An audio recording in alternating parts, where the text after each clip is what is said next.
സീരിയലിൽ ഇനി വരാനിരിക്കുന്ന നല്ലൊരു അടിപൊളി എപ്പിസോഡിന്റെ റിവ്യൂ ഉണ്ടോ പറയുന്നത്. നിധിയുടെയും സുധീഷിന്റെയും വിവാഹം നടന്ന സാഹചര്യവും അതിനുശേഷമുണ്ടായ സംഭവങ്ങളൊക്കെ ഹരീഷും നികേഷും ഭാസ്കരനുമൊക്കെ അറിയുന്നുണ്ട്. ഡിവോഴ്സ് വാങ്ങി നിധി വീട് വിട്ടു പോകാൻ ഒരുങ്ങുകയാണ് എന്നറിഞ്ഞതിന്റെ സങ്കടത്തിലാണ് അവർ. രാവിലെ ഉറക്കമുണർന്ന നിധി ഉറങ്ങിക്കിടക്കുന്ന സുഭാഷിനെയും അനിയന്മാരെയും ഒന്ന് നോക്കിയിട്ട് മുറ്റമടിക്കാനായിട്ട് ഇറങ്ങുകയാണ്. ആ സമയം ഭാസ്കരൻ നിധിയുടെ അരികിലേക്ക് വന്ന് നിധിയുടെ കയ്യിൽ നിന്നും ചൂല് വാങ്ങിച്ചുകൊണ്ട് മുറ്റമടിക്കാനായിട്ട് തുടങ്ങുകയാണ്. തുടർന്ന് അകത്തേക്ക് കയറി വന്ന നിധി ഫോണിൽ പാട്ട് വെച്ച് എല്ലാവരെയും വിളിച്ചുണർത്തുന്നുണ്ട്. രാത്രി ഒരുപാട് താമസിച്ചാണ് ഉറങ്ങിയത്, അതുകൊണ്ട് ഉണരാൻ വൈകിപ്പോയെന്നും പറഞ്ഞ് സുഭാഷ് അവിടെ നിന്ന് എണീക്കുമ്പോൾ വിഷമത്തോടെ ഇങ്ങനെ നിൽക്കുവാണ് നിധി. സുഭാഷ് അങ്ങനെ ഉറങ്ങിക്കിടക്കുന്ന ബാക്കിയുള്ളവരെ തട്ടി ഉണർത്തുന്നുണ്ട്. നിധിയൊന്ന് നോക്കിയിട്ട് ഹരീഷും നികേഷും അവിടെ നിന്ന് എണീറ്റ് പോവുകയാണ്. സമയം നിധിയുടെ അരികിലേക്ക് വന്നുകൊണ്ട് സുധീഷ് ചോദിക്കുന്നുണ്ട്, രാത്രി നന്നായിട്ട് ഉറങ്ങിയില്ലേ, കണ്ണിൽ നല്ല ക്ഷീണം കാണുന്നുണ്ടല്ലോ എന്നൊക്കെ ചോദിക്കുമ്പോൾ നിധി ഒന്നും മിണ്ടാതെ നിൽക്കുമ്പോൾ അവിടേക്ക് വന്ന ഭാസ്കരൻ ചുവരിൽ വെച്ചിരിക്കുന്ന നിധിയുടെയും സുധീഷിന്റെയും വിവാഹ ഫോട്ടോ എടുത്തു മാറ്റുന്നുണ്ട്. കണ്ട് എല്ലാവരും വിഷമത്തോടെ നിൽക്കുമ്പോൾ ഒന്നും സംഭവിച്ചിട്ടില്ല എന്ന മട്ടിൽ ഭാസ്കരൻ പുറത്തേക്ക് പോവുകയാണ്. തുടർന്ന് ചായയുമായിട്ട് എല്ലാവരുടെയും അരികിലേക്ക് വരുവാണ് സുഭാഷ്. നിധിയും അവിടേക്ക് വരുന്നുണ്ട്.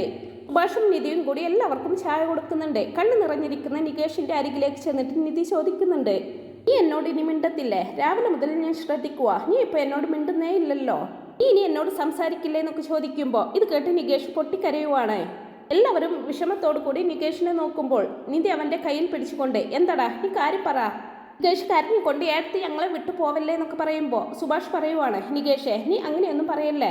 അപ്പോൾ കരഞ്ഞ് കൈകൂപ്പിക്കൊണ്ട് നികേഷ് വീണ്ടും പറയുവാണ്, ഏടത്തി ഞങ്ങളെ വിട്ടു പോവല്ലേ, ഞങ്ങൾക്കാർക്കും അത് സഹിക്കാനാവില്ല, പ്ലീസ് ഏടത്തി, ഈ കല്യാണം ശരിക്കും നടന്നതാണെന്ന് വെച്ച് ഞാൻ ഏടത്തിയോട് ഒരുപാട് സ്വാതന്ത്ര്യം കാണിച്ചു, എന്നോട് ക്ഷമിക്കണം, ദയവ് ചെയ്ത് ഏടത്തി ഞങ്ങളെ വിട്ടു പോവരുത്, പ്ലീസ് ഏടത്തി എന്നും പറഞ്ഞുകൊണ്ട് കരഞ്ഞ് അപേക്ഷിക്കുവാണ് നികേഷ്.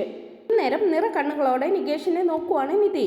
സുഭാഷും സുധീഷും ഹരീഷും എല്ലാം നികേഷിനെ സമാധാനിപ്പിക്കാനായിട്ട് ശ്രമിക്കുന്നുണ്ട്.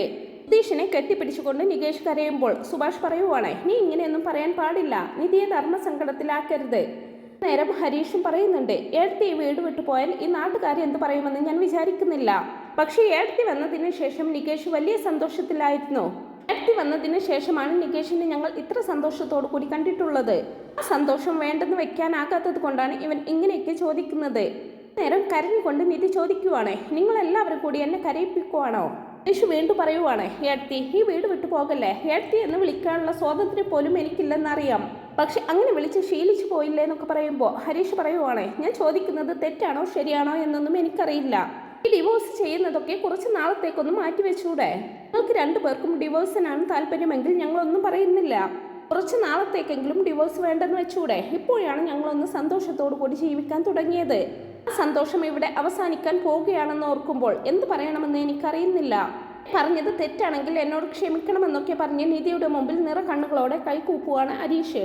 നിധിയുടെ അരികിലേക്ക് വന്ന് കരഞ്ഞുകൊണ്ട് നികേഷ് വീണ്ടും പറയുന്നുണ്ട്, ഏടത്തിക്ക് വേണമെങ്കിൽ സുധീഷ് ഏട്ടനെ ഡിവോഴ്സ് ചെയ്യാം, പക്ഷെ ഞങ്ങളെ വിട്ടു പോകരുതെന്നൊക്കെ പറയുമ്പോൾ സുധീഷ് പറയുന്നുണ്ട്, അവൾക്ക് വേണമെങ്കിൽ ഡിവോഴ്സ് വാങ്ങി പോകാം, അവളുടെ ഭാഷയിൽ പറഞ്ഞാൽ ഇതൊരു നാടക കല്യാണം, ഫേക്ക് മാരേജ്, എന്ത് വേണമെങ്കിലും പറയാം, പക്ഷെ ഞങ്ങളുടെ ലൈഫിൽ ശരിക്കും കല്യാണം നടന്നിരിക്കുന്നു. നാട്ടിലുള്ള ഓരോരുത്തരുടെയും അരികിൽ ചെന്ന് ഞങ്ങളുടെ കല്യാണം ഫേക്ക് ആയിരുന്നെന്ന് എനിക്ക് പറയാൻ പറ്റില്ല. എനിക്ക് വേണ്ടിയാണ് ഞാൻ അന്ന് നിധിയുടെ കഴുത്തിൽ താലി കെട്ടിയത്, എന്നിട്ടിപ്പോൾ നിധിക്ക് ഡിവോഴ്സാണ് ആവശ്യം, എനിക്ക് ഡിവോഴ്സിന് സമ്മതമാണെന്നൊക്കെ പറയുമ്പോൾ എല്ലാം കേട്ട് നിധി കരയുമ്പോൾ കണ്ണു നിറഞ്ഞുകൊണ്ട് നിധിയെ നോക്കുവാണ് സുധീഷും. സുഭാഷ് പറയുന്നുണ്ട്, എന്തിനാണ് എല്ലാവരും കൂടി നിധിയെ സങ്കടപ്പെടുത്തുന്നത്? അന്നേരം നികേഷ് പറയുവാണ്, സോറി ഏടത്തി, സോറി, അറിയാതെ പറഞ്ഞു പോയതാണെന്നൊക്കെ പറയുമ്പോൾ, ഞാൻ വേണം നിങ്ങളോടൊക്കെ സോറി പറയാൻ, ഞാനല്ലേ ഇപ്പൊ നിങ്ങളെ എല്ലാവരെയും കരയിപ്പിച്ചത്. സുഭാഷ് പറയുന്നു, അയ്യോ അങ്ങനെയൊന്നുമില്ല മോളെ, ഞാനൊരു കാര്യം മാത്രം പറയാം, നിനക്ക് ഇഷ്ടമുണ്ടെങ്കിൽ അനുസരിക്കാം, നിന്നെ ആരും നിർബന്ധിക്കുകയൊന്നുമില്ല, നീ എന്ത് തീരുമാനമെടുത്താലും നിന്റെ കൂടെ ഉണ്ടാകും ഞങ്ങള്, പക്ഷെ ഇപ്പോൾ എടുത്ത ഈ തീരുമാനം കുറച്ച് നാൾ കൂടി കഴിഞ്ഞിട്ട് പോരെ, അതുവരെ നിധിക്ക് ഈ വീട്ടിൽ കഴിയാം, മറ്റു വീട് അന്വേഷിക്കുന്നതും വാടക വീട് അന്വേഷിക്കുന്നതൊന്നും വേണ്ട, അവളുടെ സ്വന്തം വീട് പോലെ മോൾക്ക് ഇവിടെ ജീവിക്കാം, നിങ്ങളാരും ഒരു കാര്യത്തിലും മോളെ ബുദ്ധിമുട്ടിക്കില്ല, മോളുടെ ഇഷ്ടം പോലെ ജീവിക്കാം, മോൾക്ക് ജോലി ചെയ്യാനാണ് ആഗ്രഹമെങ്കിൽ അത് ചെയ്യാം, മുന്നോട്ട് പഠിക്കാനാണ് ആഗ്രഹമെങ്കിൽ അതും ചെയ്യാം, വേണമെങ്കിലും ചെയ്തോ, പക്ഷെ അത് ഇവിടെ താമസിച്ചുകൊണ്ട് ചെയ്തുകൂടെ? അറിയാത്ത ഒരിടത്ത് വാടകയ്ക്ക് താമസിക്കുന്നതിനേക്കാൾ നല്ലതല്ലേ ഇവിടെ താമസിച്ചുകൊണ്ട് ഇഷ്ടമുള്ള കാര്യങ്ങൾ ചെയ്യുന്നത്? അത് കേട്ട് നിധി ഇങ്ങനെ ആലോചനയോടെ നിൽക്കുമ്പോൾ കരഞ്ഞുകൊണ്ട് നികേഷ് വീണ്ടും പറയുന്നുണ്ട്, ഏടത്തി ശരിയെന്ന് പറ പ്ലീസ്, ഏടത്തി ഇവിടെ നിന്ന് പോകരുതെന്ന് പറഞ്ഞുകൊണ്ട് കരഞ്ഞുകൊണ്ട് കൈകൂപ്പുവാണ്. അന്നേരം നികേഷിന്റെ കയ്യിൽ പിടിച്ചുകൊണ്ട് നിധി പറയുവാണ്, എടാ നികേഷേ നീ കരയാതിരിക്കേ, ഞാൻ ഇവിടെ നിന്ന് പോകില്ല, നീ കരയാതിരിക്കെ, ഞാൻ പോകില്ലെന്നൊക്കെ പറയുന്നുണ്ട്. കേട്ട് സന്തോഷത്തോടു കൂടി നിൽക്കുവാണ് എല്ലാവരും. കണ്ണു നിറഞ്ഞുകൊണ്ട് സുധീഷ് ഇങ്ങനെ മനസ്സിൽ പറയുവാണ്, ഇവിടെ സുധീഷിന്റെ ഭാര്യയായിട്ട് ജീവിക്കാൻ ആരും നിധിയോട് പറയുന്നില്ല. ഡിവോഴ്സ് വേണമെങ്കിൽ ഡിവോഴ്സ് വാങ്ങിച്ചോ, എങ്ങനെയെങ്കിലും ഇവിടെ താമസിച്ചാൽ മതി എന്നാണ് പറയുന്നത്. എന്റെ ജീവിതത്തെക്കുറിച്ച് ആരും ചിന്തിക്കുന്നില്ലെന്നൊക്കെ ഇങ്ങനെ മനസ്സിൽ പറയുവാണ് സുധീഷ്. സുധീഷ് വീണ്ടും ചോദിക്കുന്നുണ്ട്, ഏടത്തി സത്യമല്ലേ, ഉറപ്പായും ഏടത്തി ഇവിടെ നിന്ന് പോകില്ലല്ലോ? ഇല്ല, ഞാൻ ഇവിടെ തന്നെ ഉണ്ടാകും, മതിയോ എന്നൊക്കെ ചോദിക്കുമ്പോൾ കണ്ണു നിറഞ്ഞുകൊണ്ട് സുഭാഷിന്റെ കയ്യിൽ പിടിച്ചുകൊണ്ട് നികേഷ് പറയുവാണ്, സുഭാഷ് ഏട്ടാ കേട്ടില്ലേ, ഏടത്തി പോവില്ലെന്ന് പറഞ്ഞു, ഇവിടെ തന്നെ താമസിക്കുമെന്നും പറഞ്ഞു. ഹരീഷ് ഏട്ടാ, സുധീഷ് ഏട്ടാ കേട്ടില്ലേ, ഏടത്തി ഇവിടെ തന്നെ ഉണ്ടാകുമെന്ന്. ഏടത്തി ഉറപ്പായിട്ടും ഇവിടെ തന്നെ ഉണ്ടാവുമല്ലോ, ഞങ്ങൾ വിട്ടു പോകില്ലല്ലോ. പുഞ്ചിരിയോട് കൂടി നിധി പറയുവാണ്, ഇല്ലടാ ഞാൻ പോകില്ല, ഞാൻ ഇവിടെ തന്നെ ഉണ്ടാകും. സുഭാഷ് പറയുന്നുണ്ട്, മോളുടെ ആഗ്രഹം പോലെ ഇവിടെ സന്തോഷത്തോടു കൂടി ജീവിക്കാം. മോളുടെ വീട്ടിൽ വെച്ച് നടത്താൻ കഴിയാതെ പോയ ആഗ്രഹങ്ങളെല്ലാം ഇവിടെ വെച്ച് നടത്താം. അതിനുവേണ്ടി ഞങ്ങൾക്ക് എന്ത് ചെയ്യാൻ കഴിയുമോ അതെല്ലാം ഞങ്ങൾ നിധിയുടെ കൂടെ നിന്ന് ചെയ്തോളാം. നിധി പറയുവാണ്, സുഭാഷ് ഏട്ടാ ഞാൻ ഇവിടെ നിന്ന് പോകില്ല, സത്യമായിട്ടും ഞാൻ ഇവിടെ തന്നെ ഉണ്ടാകും. ആരും എനിക്ക് വേണ്ടി ഇങ്ങനെ കരയരുതെന്നൊക്കെ പറയുമ്പോൾ കണ്ണു തുടച്ചുകൊണ്ട് നികേഷ് പറയുന്നുണ്ട്, ഏടത്തി ഇനി ഞാൻ കരയില്ല, നീ കരയില്ലടാ, നീ കരയുമ്പോൾ എനിക്കത് സഹിക്കാൻ പറ്റുന്നില്ല. ഏടത്തി ഇനി ഞാൻ കരയില്ലെന്ന് പറഞ്ഞുകൊണ്ട് ദൈവങ്ങളുടെ ഫോട്ടോക്ക് മുമ്പിൽ ചെന്ന് നിന്ന് പ്രാർത്ഥിക്കുവാണ് നികേഷ്. സുഭാഷും സുധീഷും ഹരീഷും അരികിലേക്ക് ചെന്ന് നികേഷിനെ കെട്ടിപ്പിടിക്കുവാണ്. ഇത് കണ്ട് സന്തോഷത്തോടു കൂടി കണ്ണു നിറഞ്ഞുകൊണ്ട് നോക്കി നിൽക്കുവാണ് നിധി. തുടർന്ന് അടുക്കളയിലേക്ക് വന്ന് സുഭാഷും ഹരീഷും സുധീഷും സംസാരിക്കുവാണ്. നിധിയും സുധീഷും ഭാര്യ ഭർത്താക്കന്മാരായിട്ട് മരണം വരെ ഒരുമിച്ച് ജീവിക്കണമെന്നും നിധി ആ വീട്ടിൽ തന്നെ ഉണ്ടാക്കണമെന്നും അവരാഗ്രഹിക്കുന്നുണ്ട്. ഇതിനുവേണ്ടി ഞാൻ പ്രാർത്ഥിക്കുന്നുണ്ടെന്നൊക്കെ സുഭാഷ് പറയുമ്പോൾ അവരൊരുമിച്ച് ജീവിക്കുക തന്നെ ചെയ്യുമെന്ന് പറയുന്നുണ്ട് ഹരീഷും. അതേ സുഭാഷ് ഏട്ടാ, അത് അങ്ങനെ തന്നെ നടക്കുമെന്ന് പറയുവാണ് നികേഷും. സുഭാഷ് പറയുവാണ്, പക്ഷെ ഒരു കാര്യമുണ്ട്, നമ്മൾ ഒരിക്കലും നിധിയെ ഇതിന് നിർബന്ധിക്കാൻ പാടില്ല, നിധിക്ക് തനിയെ തോന്നണമെന്നൊക്കെ പറയുവാണ് സുഭാഷ്.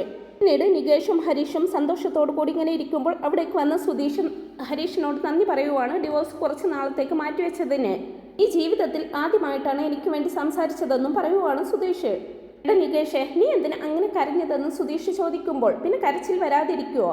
ഏടത്തി ഇവിടെ നിന്ന് പോവുകയാണെന്ന് കേട്ടപ്പോൾ സഹിക്കാൻ പറ്റിയില്ല എനിക്ക്. സുധീഷ് പറയുവാണ്, ഇന്ന് എനിക്കൊരു കാര്യം മനസ്സിലായി, ഞാനൊരു പെണ്ണിനെ കൂട്ടിക്കൊണ്ടു വന്നപ്പോൾ ആ പെണ്ണിനെ എല്ലാവർക്കും ഇഷ്ടം, പക്ഷെ എന്നെ ഇഷ്ടമല്ല എന്നൊക്കെ പറയുമ്പോൾ അങ്ങനെയൊന്നുമില്ല, അത് ഇയാൾക്ക് തോന്നുന്നതാണെന്ന് പറയുവാണ് ഹരീഷ്. നേരം അവിടേക്ക് വന്ന് നിധി ചോദിക്കുവാണ്, നിങ്ങൾ എന്തോ സംസാരിക്കുമായിരുന്നോ, വന്നത് ഡിസ്റ്റർബ് ആയോ എന്നൊക്കെ ചോദിക്കുമ്പോൾ അതെ അതെ ഞങ്ങൾ വലിയ ഡിസ്കഷനിൽ ആയിരുന്നു. കേട്ട് സുധീഷിനെ ഒന്ന് നോക്കിക്കൊണ്ട് നിധി പറയുന്നുണ്ട്, ഞാൻ പറയുന്നത് ശരിയാണോ എന്നൊന്നും എനിക്കറിയില്ല, നിങ്ങളെന്താ സുഭാഷ് ഏട്ടൻ്റെ കല്യാണത്തെക്കുറിച്ച് ചിന്തിക്കാത്തത്? അതിനെക്കുറിച്ച് ഒരുപാട് ചിന്തിച്ചതാണെന്നും പലയിടത്തും പോയി പെണ്ണ് കണ്ടതാണെന്നും വിവാഹം നടക്കാത്തതിനെ കുറിച്ചുമൊക്കെ അവർ നിധിയോട് പറയുന്നുണ്ട്. നിധി പറയുന്നുണ്ട്, സുനന്ദയുടെ കല്യാണം നടക്കാൻ പോവുകയാണ്, അത് സുഭാഷ് ഏട്ടനെ വല്ലാതെ ഡിസ്റ്റർബ് ചെയ്യുന്നുണ്ടെന്നുള്ള കാര്യം നിങ്ങൾക്കറിയാമോ? സുനന്ദയ്ക്ക് സുഭാഷ് ഏട്ടനെ ഇഷ്ടമാണ്, അതുപോലെ തന്നെ സുഭാഷ് ഏട്ടന് തിരിച്ചുമുണ്ടെന്നാണ് എനിക്ക് തോന്നുന്നത്. നടക്കില്ലെന്ന് ഇവിടെ എല്ലാവർക്കും അറിയാവുന്നതല്ലേ എന്ന് പറയുവാണ് ഹരീഷ്. സുനന്ദയ്ക്ക് വീട്ടുകാരെ എതിർത്ത് ഒരു തീരുമാനമെടുക്കാൻ കഴിയില്ലെന്നൊക്കെ നിധി പറയുമ്പോൾ അത് നടക്കില്ല, ഒരു കണക്കിന് അത് നടക്കാതിരിക്കുന്നതാണ് നല്ലതെന്നൊക്കെ ഹരീഷ് പറയുമ്പോൾ അത് സത്യം, വീട്ടിൽ നിന്നും ഒരു പെണ്ണിനെ കെട്ടാതിരിക്കുന്നതാണ് നല്ലത്, ഒരു സ്വസ്ഥതയും സമാധാനവും തരില്ല എല്ലാം സുധീഷും പറയുമ്പോൾ നികേഷ് പറയുന്നുണ്ട്, സുഭാഷ് ഏട്ടനും സുനന്ദയെ വേണ്ട, സുഭാഷ് ഏട്ടൻ്റെ വിഷമം മാറ്റാൻ ഏടത്തി പറഞ്ഞതുപോലെ മറ്റൊരു വിവാഹം നടത്തണം, സുഭാഷ് ഏട്ടൻ്റെ കല്യാണം കഴിഞ്ഞാൽ സുനന്ദയെ സുഭാഷ് ഏട്ടൻ മറക്കും. സുധീഷ് പറയുന്നുണ്ട്, പണ്ടൊക്കെ സുഭാഷ് ഏട്ടൻ പെണ്ണ് കാണാൻ പോയാൽ സുനന്ദ ഇവിടേക്ക് ഓടി വരുമായിരുന്നു, എന്നിട്ട് എന്തായെന്ന് ചോദിക്കും, അത് നടക്കില്ലെന്നറിയുമ്പോൾ ഒരുപാട് സന്തോഷത്തോടെയാണ് അവൾ ഇവിടെ നിന്ന് പോയിരുന്നത്. ഇപ്പോൾ എന്തായി, അവളുടെ വിവാഹമാണ് ആദ്യം നടക്കാൻ പോകുന്നതെന്നൊക്കെ പറയുമ്പോൾ ആ ബ്രോക്കർ പിന്നെ വന്നായിരുന്നോ എന്ന് ചോദിക്കുന്നുണ്ട് ഹരീഷ്. നിധി പറയുന്നുണ്ട്, ബ്രോക്കർ ശരിയാകുമെന്ന് തോന്നുന്നില്ല, എൻ്റെ ഫ്രണ്ട്സും റിലേറ്റീവ്സും ഒക്കെ മാട്രിമോണിയിൽ രജിസ്റ്റർ ചെയ്തിട്ടാണ് വിവാഹം നടത്തിയത്, അതിലൊരു ഐഡിയ ഉണ്ടാക്കിയിട്ട് സുഭാഷ് ഏട്ടൻ പെണ്ണ് നോക്കിയാലോ എന്നൊക്കെ ചോദിക്കുമ്പോൾ അത് കൊള്ളാം, നമുക്ക് അങ്ങനെ ചെയ്യാമെന്ന് പറയുവാണ് സുധീഷും. പിന്നീട് അങ്ങനെ മാട്രിമോണിയിൽ ID ക്രിയേറ്റ് ചെയ്യുവാണ് നിധി. സുഭാഷിനെ കുറിച്ചുള്ള ഡീറ്റെയിൽസ് എല്ലാം സുധീഷ് പറഞ്ഞു കൊടുക്കുന്നുണ്ട്. ക്വാളിഫിക്കേഷൻ ചോദിക്കുമ്പോൾ എല്ലാവരും സുധീഷിനെ നോക്കുവാണ്. സുധീഷ് പറയുന്നു, 10 കഴിഞ്ഞ് +2 പോയിട്ടുണ്ടെന്ന് തോന്നുന്നു, പക്ഷെ അത് കംപ്ലീറ്റ് ചെയ്യാൻ സാധിച്ചിട്ടില്ലെന്ന് തോന്നുന്നു എന്നൊക്കെ പറയുമ്പോൾ എങ്കിൽ പിന്നെ +2 കൊടുക്കാം, കള്ളമാകത്തില്ലെന്ന് സുധീഷ് ചോദിക്കുമ്പോൾ എല്ലാവരും തിരിഞ്ഞ് സുധീഷിനെ നോക്കുവാണ്. ഇത് പറയുന്നുണ്ട്, അത് കള്ളമാകത്തില്ല, +2 പോയിട്ടുണ്ടല്ലോ, കംപ്ലീറ്റ് ആയിട്ടില്ലെന്നല്ലേ ഉള്ളൂ, ആർക്കിടെക്റ്റാണ് എഞ്ചിനീയറാണ് എന്ന് പറയുന്നതൊക്കെയാണ് കള്ളം. അത് കേട്ട് ചമ്മലോട് കൂടി ഇരിക്കുവാണ് സുധീഷ്. അന്ന് സുഭാഷിന്റെ നല്ലൊരു ഫോട്ടോ നിധിയുടെ ഫോണിലേക്ക് അയച്ചു കൊടുക്കുന്നുണ്ട് സുധീഷ്. നിധി പറയുന്നുണ്ട്, പേ ചെയ്യണം, സോറി ഒന്നും വിചാരിക്കരുത്, എൻ്റെ കയ്യിൽ ക്യാഷ് ആയിട്ടേ ഉള്ളൂ, ഓൺലൈനായിട്ട് പേ ചെയ്യാൻ പറ്റില്ല. അതിനെന്താ, ഞാൻ പേ ചെയ്യാലോ എന്ന് പറയുവാണ് സുധീഷ്. നേരം ഹരീഷ്, ഇവൻ എങ്ങനെ പണം തരാമെന്ന് പറയുന്ന ആളല്ലല്ലോ, ഇല്ലാത്ത അത്ഭുതം തന്നെ എന്നൊക്കെ പറഞ്ഞ് കളിയാക്കുമ്പോൾ ഒന്ന് പോടാ നിധി, ആ ഫോൺ ഇങ്ങ് തന്നെയെന്ന് പറഞ്ഞുകൊണ്ട് നിധിയുടെ കയ്യിൽ നിന്നും ഫോൺ വാങ്ങിക്കൊണ്ട് പേ ചെയ്യുന്നുണ്ട് സുധീഷ്. എന്താ നമ്മൾ ചെയ്യേണ്ടതെന്ന് ഹരീഷ് ചോദിക്കുമ്പോൾ ഇനി പെണ്ണുങ്ങളുടെ പ്രിഫറൻസ് വരും, അതിൽ നിന്നും സുഭാഷ് ഏട്ടന് ചേരുന്നത് നമ്മൾ കണ്ടെത്തി റിക്വസ്റ്റ് കൊടുക്കാം, അവരും അതിന് റെസ്പോണ്ട് ചെയ്യും, അതിനുശേഷം നമുക്ക് അടുത്ത സ്റ്റെപ്പിലേക്ക് പോവാം. സമയം അവിടേക്ക് വന്ന് സുഭാഷ് ചോദിക്കുന്നുണ്ട്, നിങ്ങൾ എല്ലാവരും കൂടി ഇവിടെ എന്താ ചെയ്യുന്നത്? സുധീഷ് പറയുവാണ്, സുഭാഷ് ഏട്ടന് പെണ്ണ് നോക്കിക്കൊണ്ടിരിക്കുവാണ് ഞങ്ങൾ. സുധീഷിനെ നോക്കിക്കൊണ്ട് മെല്ലെ നിധി പറയരുതെന്നൊക്കെ പറയുമ്പോൾ ഞങ്ങൾ ചുമ്മാ എല്ലാവർക്കും എങ്ങനെയുള്ള പെൺകുട്ടിയാണ് ഇഷ്ടമെന്ന് പറഞ്ഞുകൊണ്ടിരിക്കുകയായിരുന്നു എന്ന് പറയുവാണ്. സുധീഷ് വരെ പറഞ്ഞു, സുഭാഷ് ഏട്ടൻ പറ, സുഭാഷ് ഏട്ടന് എങ്ങനെയുള്ള പെൺകുട്ടികളെയാണ് ഇഷ്ടമെന്നൊക്കെ ചോദിക്കുമ്പോൾ അങ്ങനെയൊന്നുമില്ല മോളെ, പെൺകുട്ടി ആയിരിക്കണം, എനിക്ക് അത്രയേ ഉള്ളൂ എന്നൊക്കെ പറയുമ്പോൾ സുഭാഷിനെ അരികിലേക്ക് ഇരുത്തി സുധീഷ് ചോദിക്കുന്നുണ്ട്, സുഭാഷ് ഏട്ടൻ എങ്ങനെയുള്ള പെൺകുട്ടിയാണ് ഭാര്യയായിട്ട് വരണമെന്ന് ആഗ്രഹിക്കുന്നത്? ഒന്നുമില്ലെന്നും പറഞ്ഞുകൊണ്ട് സുഭാഷ് പറയാൻ മടിച്ചിരിക്കുമ്പോൾ നിധി ചോദിക്കുന്നുണ്ട്, നികേഷേ നിനക്ക് വരുന്ന ഭാര്യ എങ്ങനെയായിരിക്കണം?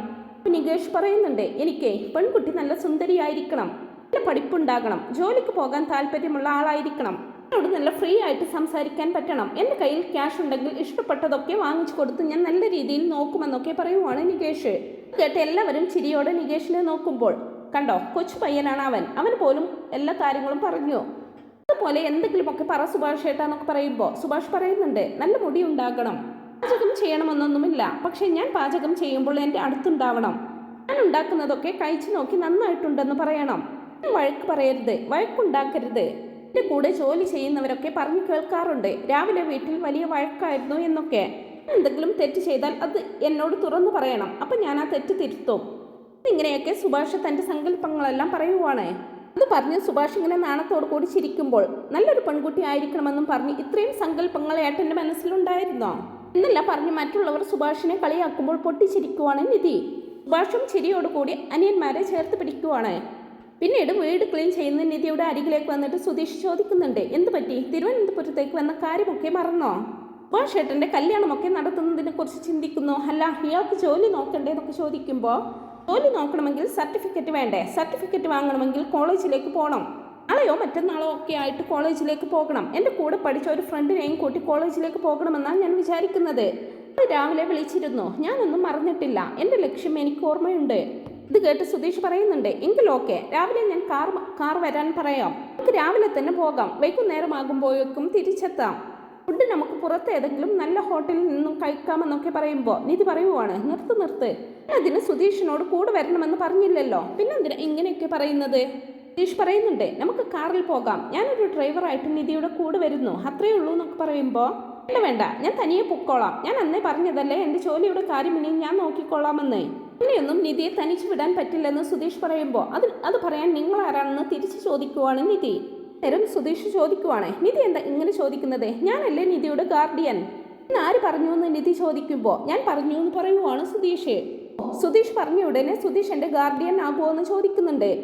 എന്നെ വിശ്വസിച്ചല്ലേ തിരുവനന്തപുരത്തേക്ക് വന്നത്, ഈ വീട്ടിൽ താമസിക്കുന്നത്?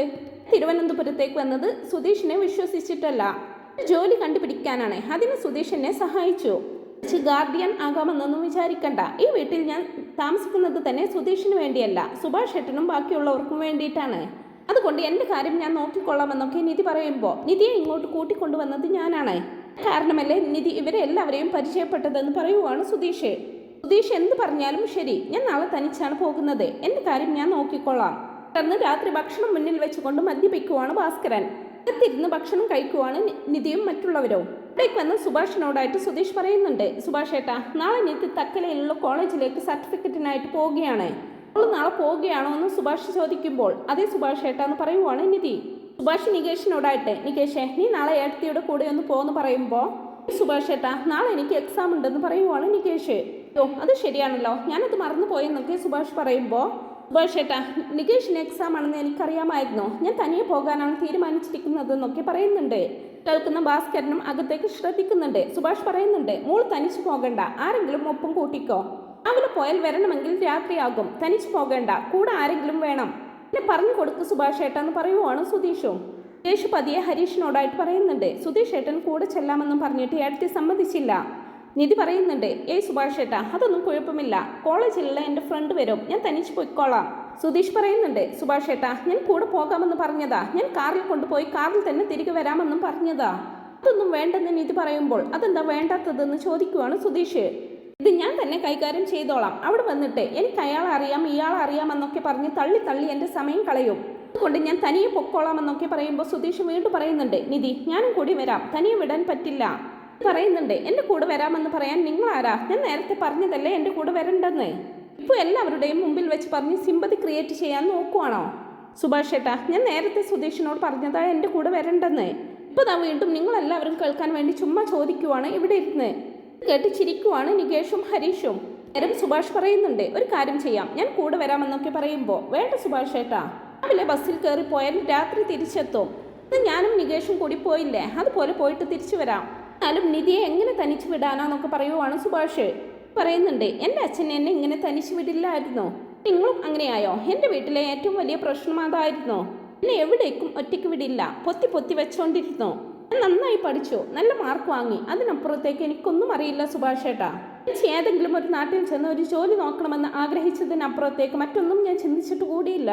ജോലി വേണമെങ്കിൽ സർട്ടിഫിക്കറ്റ് വേണമെന്ന് ആലോചിക്കുക പോലും ചെയ്യാതെ ആ വീട്ടിൽ നിന്നും സർട്ടിഫിക്കറ്റ് എടുക്കാതെ ഞാൻ തിരിച്ചു പോന്നു. അത്രയുള്ളൂ എൻ്റെ അറിവ്. തനിയെ പുറത്തേക്ക് പോയി എന്തെങ്കിലുമൊക്കെ ഹാൻഡിൽ ചെയ്താലേ ഞാൻ പഠിക്കൂ. പ്ലീസ് സുഭാഷ് ഏട്ടാ, ഞാൻ തനിയെ പൊക്കോളാമെന്നൊക്കെ പറയുമ്പോൾ ശരി മോളെ, മോള് സൂക്ഷിച്ചു പോയിട്ട് വാ. കയ്യിൽ ഫോൺ ഉണ്ടല്ലോ, എന്തെങ്കിലും ആവശ്യമുണ്ടെങ്കിൽ ഫോണിൽ വിളിച്ചാൽ മതിയെന്ന് പറയുവാണ് സുഭാഷ്. സുഭാഷ് ഏട്ടൻ എന്താ ഇങ്ങനെയെന്ന് സുധീഷ് ചോദിക്കുമ്പോൾ നീ മിണ്ടാതിരിക്കേ, പോയിട്ട് തിരിച്ചു വരുമെന്നൊക്കെ പറയുമ്പോൾ നിധി പുഞ്ചിരിയോടുകൂടി സുധീഷിനെ നോക്കുമ്പോൾ വിഷമത്തോടു കൂടി ഇങ്ങനെ ഇരിക്കുവാണ് സുധീഷ്. അപ്പോൾ ഈ ഒരു റിവ്യൂ നിങ്ങൾക്ക് ഇഷ്ടപ്പെട്ടെങ്കിൽ വീഡിയോ ഒന്ന് ലൈക്ക് ചെയ്യാനും ചാനലൊന്ന് സബ്സ്ക്രൈബ് ചെയ്ത് സപ്പോർട്ട് ചെയ്യാനും മറക്കല്ലേ friends. Thanks for watching my video.